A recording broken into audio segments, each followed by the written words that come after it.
इसको हम सत्य, न्याय और अहिंसा की जमीन कह सकते हैं। बिहार को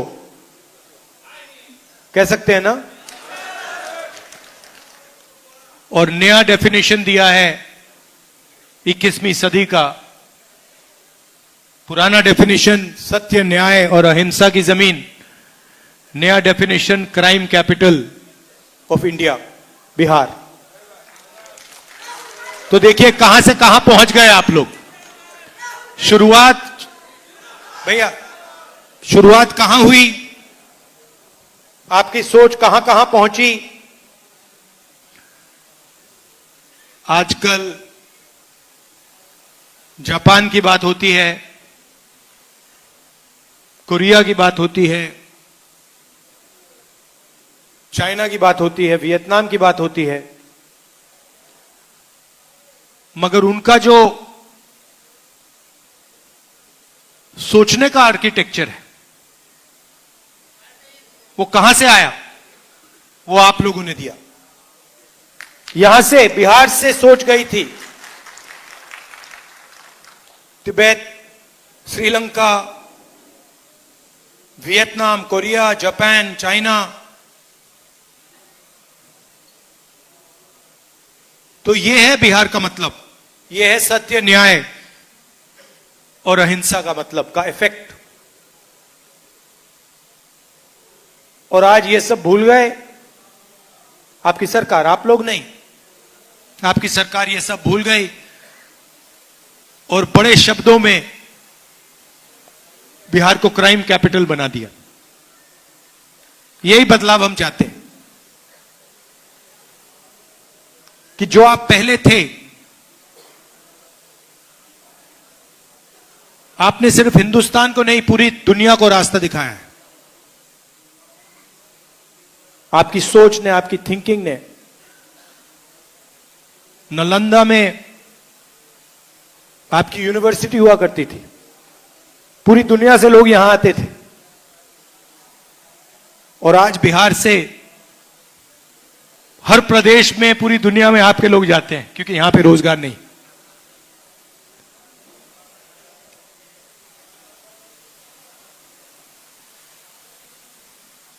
मुझे भी सत्य में इंटरेस्ट है।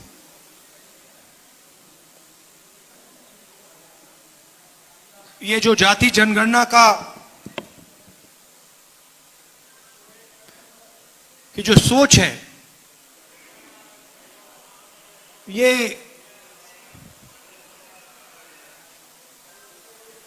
मुझे काफी टाइम लगा इस बात को गहराई से समझने के लिए। मैं राजनीति में 2004 में आया और आस्ते आस्ते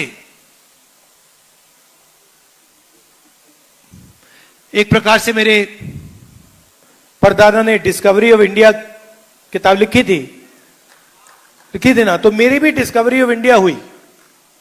और डिस्कवरी ऑफ इंडिया में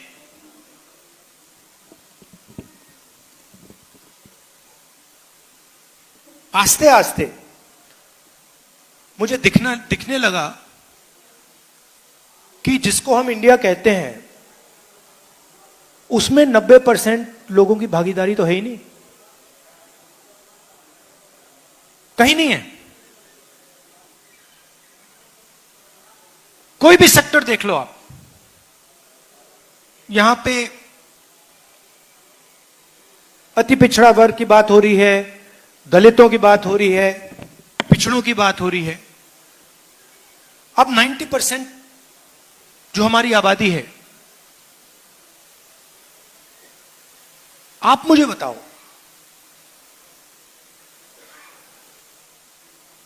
कौन से सेक्टर में आप लोग हो? आप कॉर्पोरेट सेक्टर में हो? 500 सबसे बड़ी कंपनियां हैं, लाखों करोड़ रुपए उनका कर्जा माफ होता है। धड़ाधड़ धड़ाधड़ धड़ाधड़ इंफ्रास्ट्रक्चर के प्रोजेक्ट्स मिलते हैं। बजट में कानून बनाकर एक कानून बदल के उनको उनके बिजनेस को हजारों करोड़ मिलते हैं। मुझे आप 500 में से एक दलित, ओबीसी, अति पिछड़ा, आदिवासी सीईओ का नाम बता दो। एक भी नहीं है।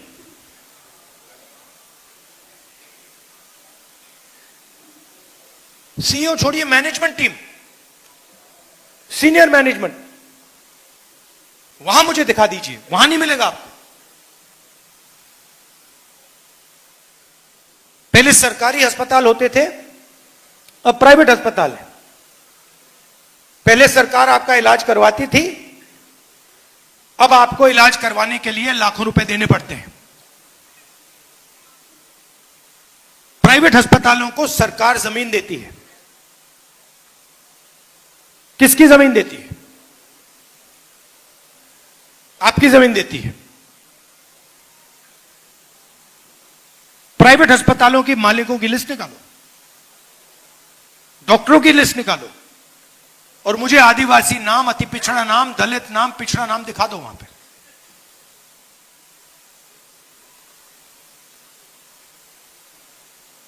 ठीक है, आप कहोगे नहीं, हमें कॉर्पोरेट सेक्टर में जगह नहीं चाहिए, हमें प्राइवेट अस्पतालों में जगह नहीं चाहिए। तो फिर मैं पूछूंगा, शिक्षा के सिस्टम में बता दो।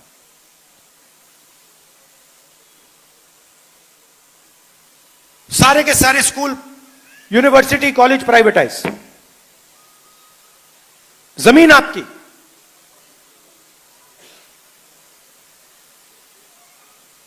प्राइवेट कॉलेजेस के मालिक की लिस्ट निकालो, दिखाओ मुझे कहां है 90%।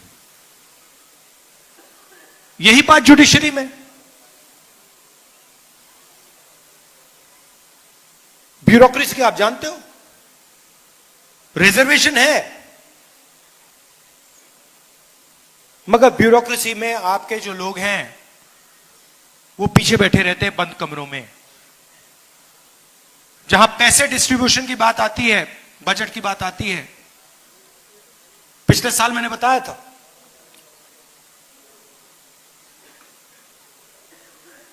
बजट 11 अफसरों ने बनाया, फोटो थी, 90% का उसमें कोई नहीं। बड़ी बड़ी मिनिस्ट्रीज को देख लीजिए,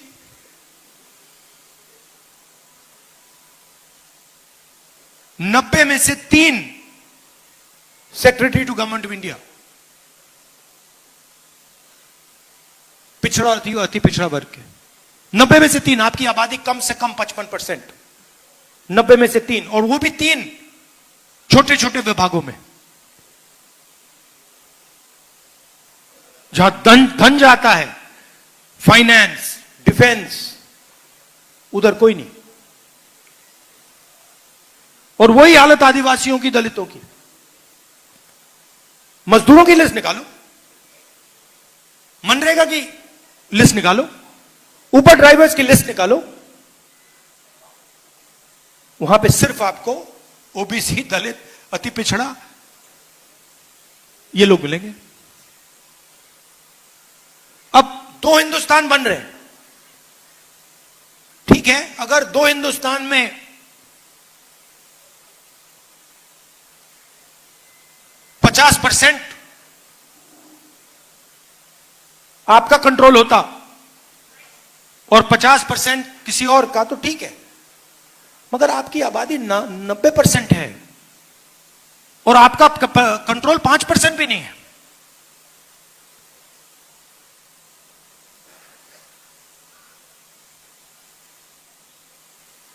और जब मैं कहता हूं कि हमें पता लगाना है, मैंने कोई पॉलिसी प्रिस्क्रिप्शन आज तक नहीं दी है। मैंने आज तक यह नहीं कहा है कि भाई जाति जनगणना के बाद हम क्या एक्शन लेंगे, मैंने आज तक नहीं बोला है। मैं सिर्फ यह बोल रहा हूं कि पता लगाना है किस देश में किसकी कितनी भागीदारी है, बस पता लगाना है। आपको चोट लगती है, आपको कभी चोट लगी है? हड्डी टूटी आपकी? किसकी यहां पे हड्डी टूटी है? जब आपकी हड्डी टूटी, को पैर टूटा था, हाथ टूटा था? पैर टूटा था। पहली चीज आप डॉक्टर के पास गए, आपने क्या बोला? डॉक्टर ने आपको क्या बोला? एक्सरे कराना है। अगर आप कहते कि भैया मैं नहीं कराऊंगा, तो डॉक्टर आपके बारे में क्या बोलता? और अगर आपको कहता, आप चाहते भैया डॉक्टर मुझे एक्सरे कराना है, और डॉक्टर कहता मैं नहीं कराऊंगा, आप क्या बोलते? करवाना भाई, कैसे नहीं कराओगे, मेरा तो हाथ टूटा है, पैर टूटा है। मैं सिर्फ यह कह रहा हूं कि मुझे दिख रहा है, मुझे सच्चाई दिख रही है कि हिंदुस्तान में 90% को जबरदस्त दर्द हो रहा है, और यह 90% कहीं नहीं दिख रहा मुझे।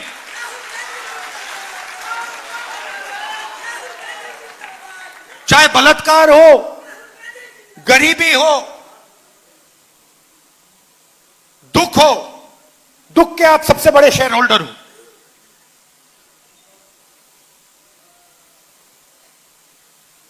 नब्बे % दुख आपका है, आप दुख के शेयर होल्डर हो, बाकी कहीं भागीदारी नहीं आपकी। तो यह तो मुझे सच्चाई दिख रही है, और जैसे मैंने आपसे कहा मैं सच्चाई देखता हूं, मुझे सच्चाई में इंटरेस्ट है, तो मेरे माइंड में आइडिया आया कि भैया देखो पता लगाते हैं ये है क्या। देश का एक्सरे करते हैं। मोदी जी हर भाषण में कहते थे मैं ओबीसी हूं, हर भाषण में। जाति जनगणना के बाद कहते हैं हिंदुस्तान में तो जाति नहीं है। अरे हिंदुस्तान में जात नहीं है तो आप कैसे ओबीसी हो गए?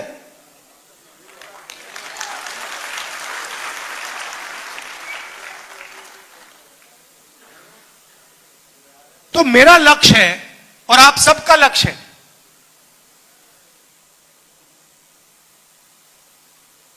जाति जनगणना। और मैंने लोकसभा में मोदी जी के सामने आंख में आंख मिलाकर कहा कि मोदी जी जाति जनगणना होगा। आप जानते हो उनको सरेंडर करने की आदत है।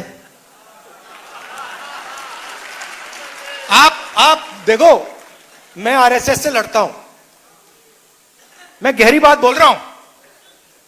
इनकी हिस्ट्री है, ये 2 मिनट में चिट्ठी लिखना शुरू कर देते हैं। आजकल मॉडर्न जमाना है, ठीक है भैया चिट्ठी नहीं लिखेंगे, आजकल व्हाट्सएप मार देंगे। ट्रंप साहब ने 11 बार बोला है, 11 बार,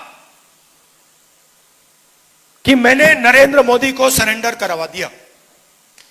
11 बार बोला है पब्लिक में। नरेंद्र मोदी जी चू नहीं कर पा रहे हैं। नरेंद्र मोदी ये नहीं बोल पा रहे हैं कि ये जो ट्रंप है ये झूठ बोल रहा है,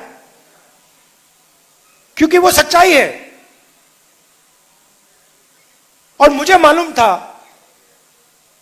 कि जिस दिन हमने थोड़ा सा दबाव डाल दिया उस दिन एकदम सरेंडर कर जाएंगे। मगर आप गलतफहमी में मत रहिए। ये जाति जनगणना जो करा रहे ना, ये असली जाति जनगणना नहीं कराएंगे, कभी नहीं कराएंगे। क्योंकि जिस दिन इन्होंने जाति जनगणना, असली जाति जनगणना कर लिया, उस दिन इनकी राजनीति समाप्त हो जाएगी, खत्म हो जाएगी। ये नहीं कर सकते हैं। जाति जनगणना के 2 तरीके हैं, एक बीजेपी का मॉडल, एक तेलंगाना का मॉडल। इसमें मैं आपको फर्क समझाना चाहता हूं। बीजेपी के मॉडल में बंद कमरे में अफसरों ने सवाल डिसाइड किए हैं। उन अफसरों में 90% का कोई नहीं था। बात समझिए। जाति जनगणना में सबसे जरूरी बात, कौन से सवाल पूछे जा रहे हैं।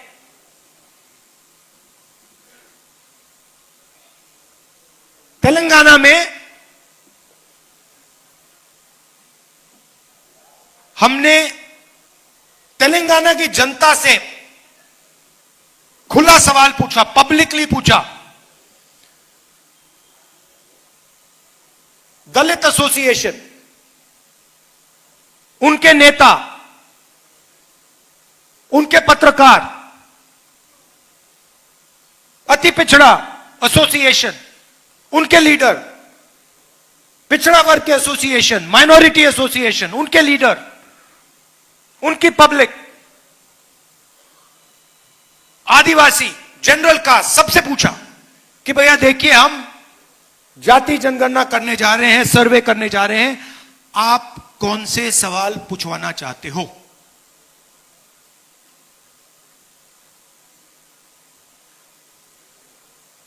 दलितों से हमने पूछा, उन्होंने कहा देखिए, हम सवाल चाहते हैं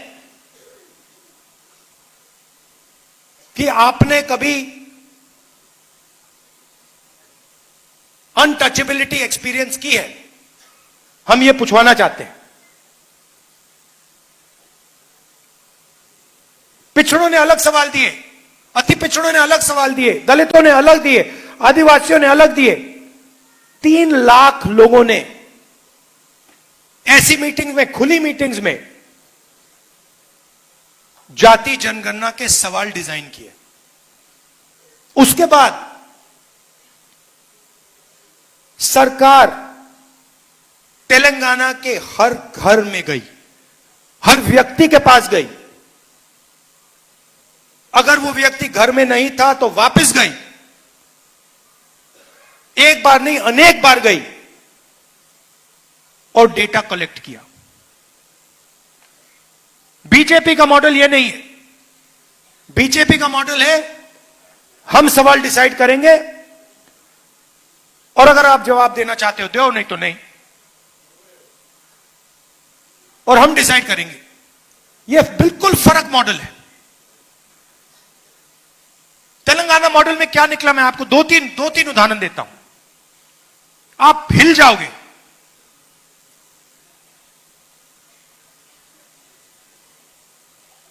सरकारी कॉन्ट्रैक्ट्स देखे हमने।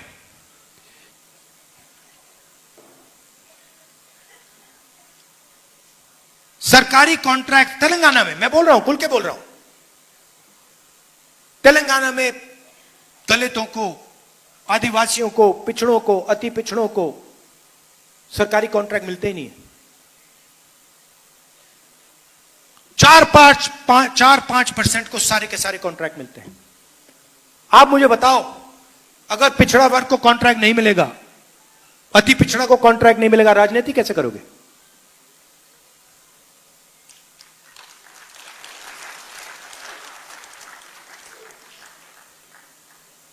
हमने उबर ड्राइवर्स की लिस्ट निकाली है जो डिलीवरी करते हैं। क्या करते हो, उबर ड्राइवर हूं। क्या करते हो, डिलीवरी करता हूं। क्या करते हो, पिज्जा डिलीवर करता हूं। उसमें सिर्फ पिछड़ा, अति पिछड़ा, दलित, आदिवासी।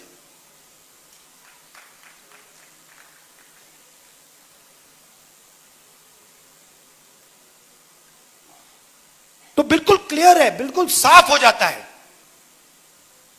जिस दिन देश में सही जाति जनगणना हुआ, उस दिन एक्सरे छोड़ो एमआरआई जैसा हो जाएगा। आपको पता लग जाएगा भैया यहां क्या है, वहां क्या है, क्या हो रहा है। और ये मैं आपको बोल रहा हूं, या तो बीजेपी सही जाति जनगणना करेगी, मुझे नहीं लगता करेगी। वो 27 में कह रहे करेंगे, मुझे नहीं लगता। मगर मैं आपको वायदा कर रहा हूं, बीजेपी करे ना करे, मैं तो पार्लियामेंट हाउस में, राज्यसभा में, लोकसभा में करवा के दूंगा। क्योंकि मैं आपको सच्चाई दिखाना चाहता हूं। मैं आपको आपकी सच्चाई दिखाना चाहता हूं कि आपके साथ, आपके खिलाफ इस देश में किस प्रकार से काम किया जा रहा है। आपके बच्चों के भविष्य के खिलाफ किस प्रकार काम किया जा रहा है। मैं आपको ये क्लैरिटी से दिखाना चाहता हूं। ये देखो, ये है आपकी सच्चाई। और ये मेरे लिए राजनीतिक लक्ष्य नहीं है भैया। ये मैं राजनीति के लिए नहीं कर रहा हूं, ये मैं अपने देश के लिए कर रहा हूं, सच्चाई के लिए कर रहा हूं।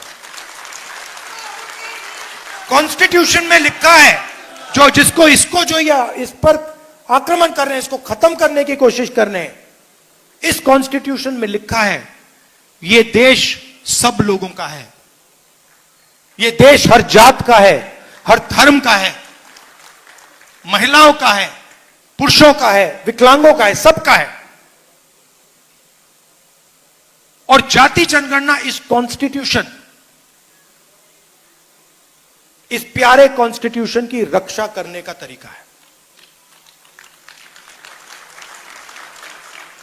और मैं जानता हूं जो मैं कह रहा हूं, इस बात को आप गहराई से समझ रहे हो, क्योंकि आपके लाइफ में आपको दिखता होगा। अभी मैं आया, छोटी सी बच्ची मुझे कहती है मैं डॉक्टर बनूंगी।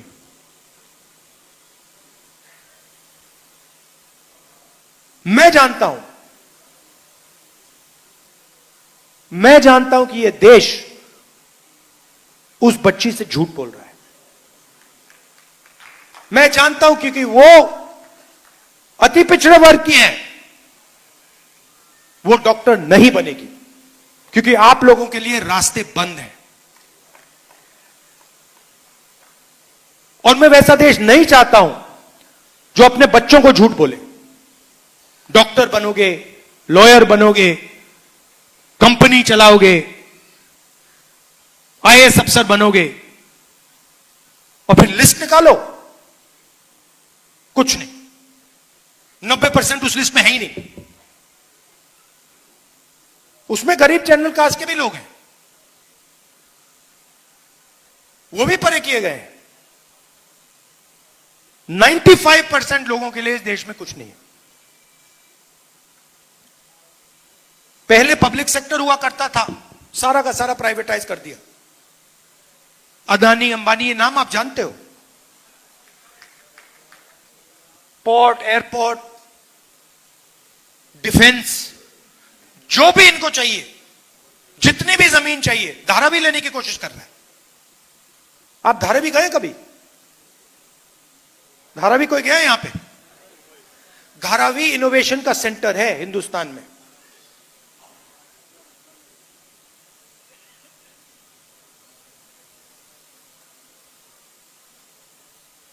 पूरी की पूरी जमीन ले जा रहा है, लाखों करोड़ रुपए की जमीन, ऐसे ही दोस्ती है बस नरेंद्र मोदी के साथ।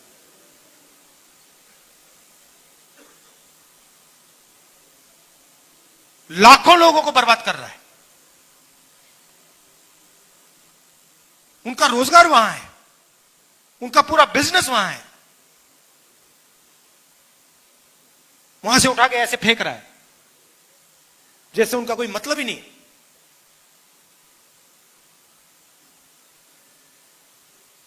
अपने आप को महाराजा सोचता है।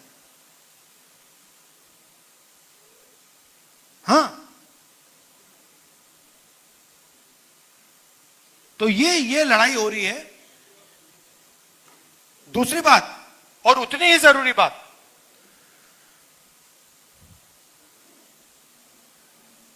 ये आइडिया कहां से आया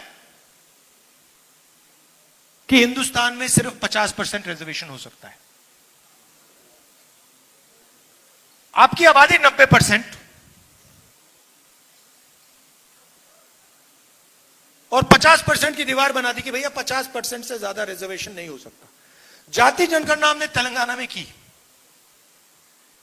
और मैं आपको बता रहा हूं, जाति जनगणना हमने तेलंगाना में की, अगले दिन चीफ मिनिस्टर ने उसको, दीवार को तोड़ दिया। वो चॉइस ही नहीं थी भाई, आप ताली बजा रहे हो, चॉइस नहीं थी। जब उसने देखा कि जाति जनगणना में क्या लिखा है, जब उसने डेटा देखा, उसको पता लग गया कि भैया ये तो बिल्कुल गलत है, इसको तोड़ो। एक दिन नहीं लगा। तो मैंने दो बातें कही थी वहां पे, उस दोनों को कराऊंगा मैं। तेलंगाना में हो गया, कर्नाटक में हो गया, जहां भी हमारी सरकार बनेगी वो 50% को वहीं तोड़ देंगे। और जाति जनगणना में और इस दीवार में लिंक है। जाति जनगणना के साथ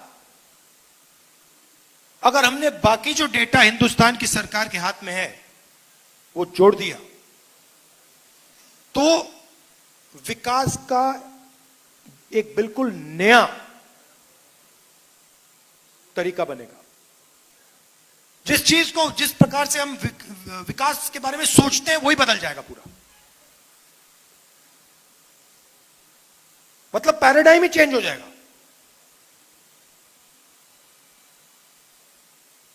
और ये बिहार से शुरुआत होगी। आप ही करते हो ये काम, आप लोग ही करते हो, हजारों सालों से करते आ रहे हो, और ये काम आप ही करोगे।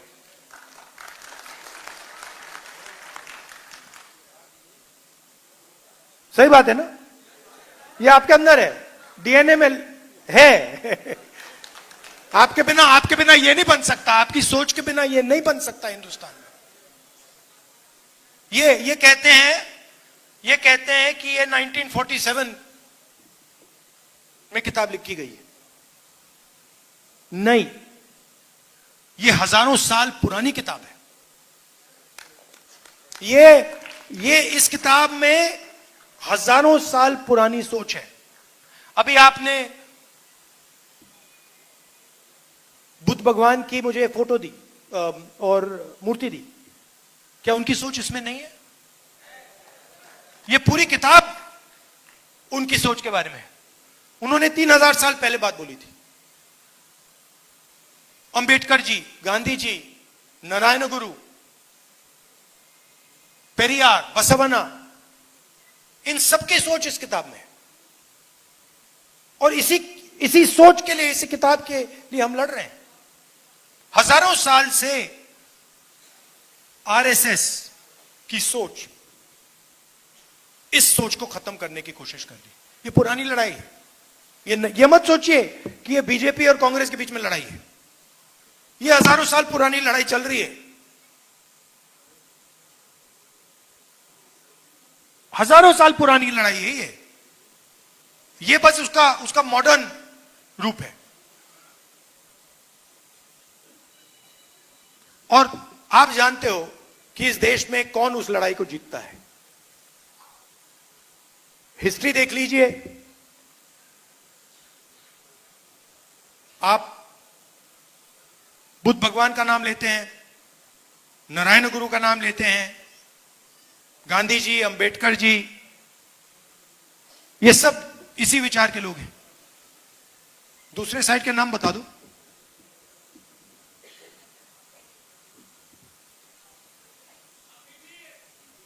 तो देखिए, शांत हो गए, बिल्कुल कोई है ही नहीं।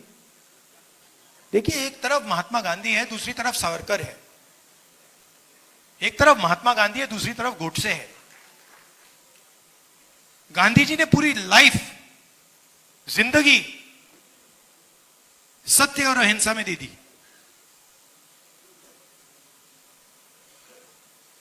ऐसी स्पीच अगर कोई व्यक्ति 1000 साल बाद दे, वो भी गांधी जी का नाम याद रखेगा। किसी को नहीं मालूम होगा ये सावरकर कौन था।